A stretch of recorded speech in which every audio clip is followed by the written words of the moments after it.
Welcome back to News Talk. It was a rough night for the Washington Capitals. Despite outshooting their postseason rival, the Pittsburgh Penguins, by better than 2-1, the Caps fell. They dropped Game 3, 3-0. The loss putting Pittsburgh up 2-1. Game 4 Wednesday. Tom Thelkeld of the DC Pro Sports Report joins us now.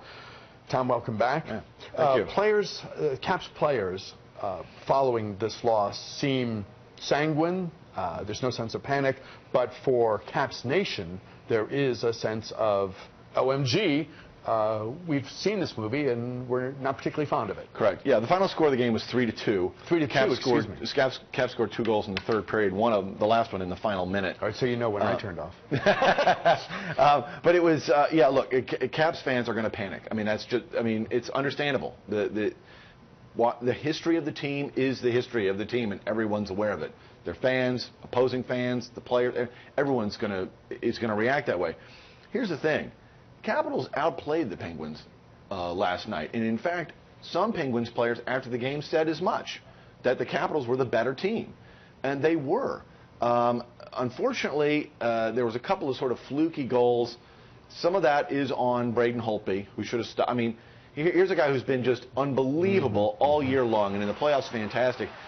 And he gives up goals on 3 shots, 2 of them went in, you know, early in the game. So, you know, that was a bad start. But as you pointed out, the Capitals outshot the Penguins more than 2-1. They also outhit them more than 2-1. The Capitals were more physical. They were flying around the ice, and most of the action easily took place on the Penguins' side of the ice. Part of the problem was Washington couldn't get really good looks at the goal. But the fact is, if Washington plays anywhere close to this level for the rest of the series, they will win this series. It's very unlikely that Holtby will have bad games back-to-back. He almost never did. Remember, the Capitals never lost back-to-back games in regulation all regular season long. They've done it twice now in the playoffs. But if Holtby gets back to where he normally is and the Caps play anything like this going forward, they're still in very good shape. Let's remember, if they win on Wednesday, that ties this series at 2-2, and then it's a 3-game series with 2 of those games in Washington. A win restores the home ice. That's right. A win gives Washington back home ice. It is not. If they lose on Wednesday, then panic. You know, panic stations. You know, cats and dogs living together. The whole thing. But until then, Washington fans should remain relatively confident. The players still are, because they know how well they played last night. Everyone talks about how different postseason hockey is from the regular year, and here we have yet another example of it. The Caps probably being outplayed by Pittsburgh in both of the games that were here.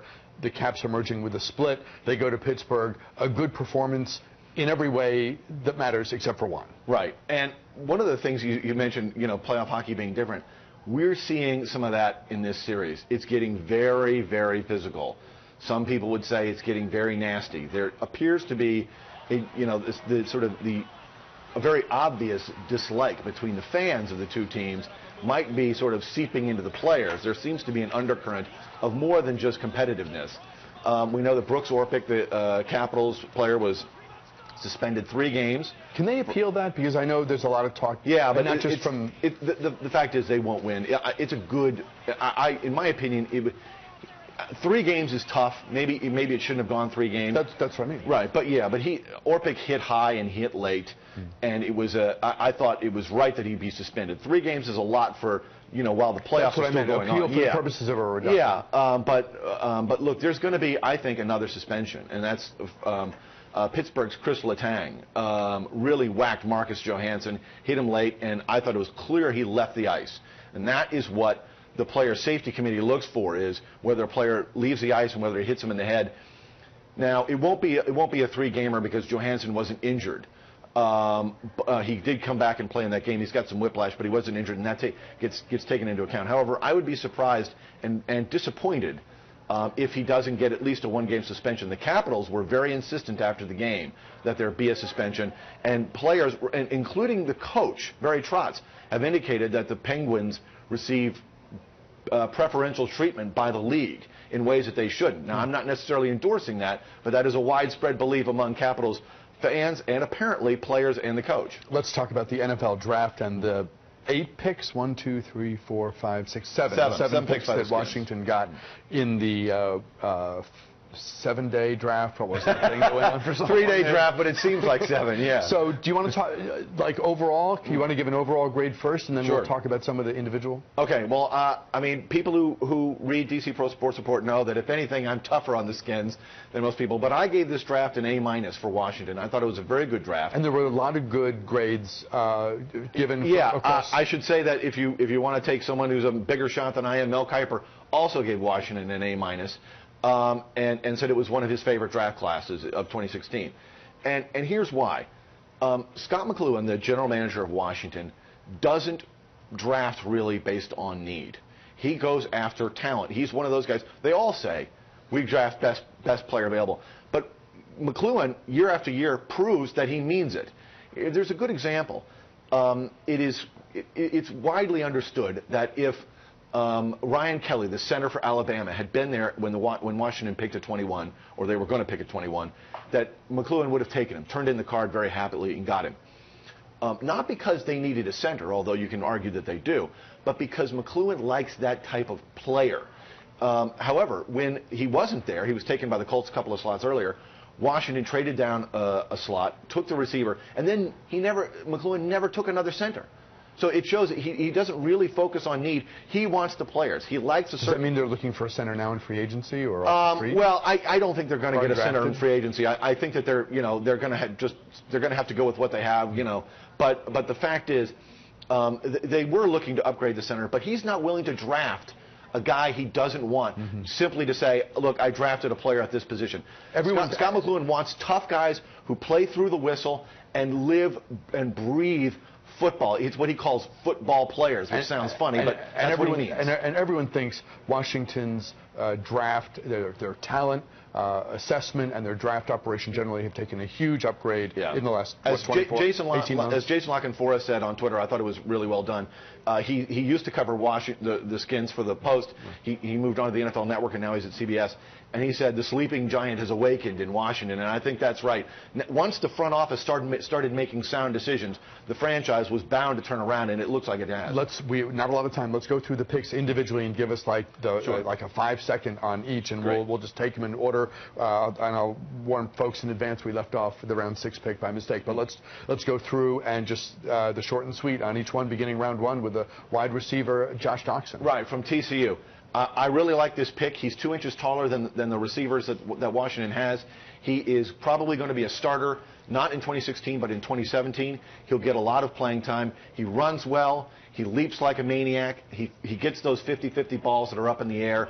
I think he has the potential to do big things in Washington's offense. A very, very good pick, and it shows. The Skins no longer pick for immediate need. They go for the really good players. A safety from USC in round 2? Right, Sua Cravens. He's kind of a hybrid safety linebacker. Very great athlete, good at covering running backs and tight ends. He'll give Washington a lot of defensive flexibility. Joe Barry, the defense coordinator, will love using him. Another secondary pick in round 3. Right, Kendall Fuller, one of 4 members from his family, all brothers, who have or will play in the NFL. He fell to the 3rd round because of an injury, a microfracture surgery he's had. But he's a first-round talent. If he gets healthy and stays healthy, that is a huge steal for Washington.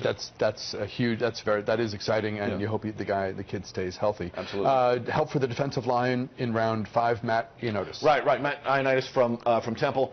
He's a plugger. He's like 300 pounds, 6'2", 6'3". Can't be moved. He's not going to get a lot of pass rush, but that's not his job.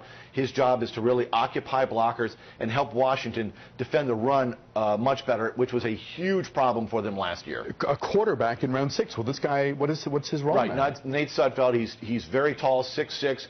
Got sort of a great NFL quarterback's body, but he needs a lot of work, a lot of coaching, and he'll get time in Washington. I would expect him to make the team as the 3rd quarterback, but don't expect him to play for at least 2 years, if then. We're going to skip the other picks. We'll talk about him another time. I want to talk about the Nats. Swept by the Phillies at home, red hot on the road ever since against very stiff competition. That's right. Well, what's happened is the pitching has returned. The starting pitching has been absolutely fantastic, even if the bats aren't always there. We saw Max Scherzer, very sort of, good news for Washington. Scherzer finally returned to Max Scherzer's form and absolutely dominated the Cardinals. And you saw great games from Joe Ross, who's got an ERA of 0.79 this year, and Strasburg, who's got an ERA in the low 2s. Just fantastic pitching. And then last night... And they're scoring. That's right. And then last night, a gem from Gio Gonzalez. Washington only scores 2 runs, both in the first inning. They never do anything else, but it doesn't matter. Gio is great, and the bullpen comes in and finishes it off. I'm telling, now they've got 2 more games in Kansas City, and then after that, a huge test. They go to play the Cubs. The Cubs are half a game better than Washington, the only team in the major leagues with a better record than Washington. That's going to be a huge test. But as long as Washington's starting pitching is pitching like this, they can play with anybody in the league. Tom Thelkeld of the DC Pro Sports Report. Great sports rundown for us, Tom. Thank you as always so much. We're back with more right after this.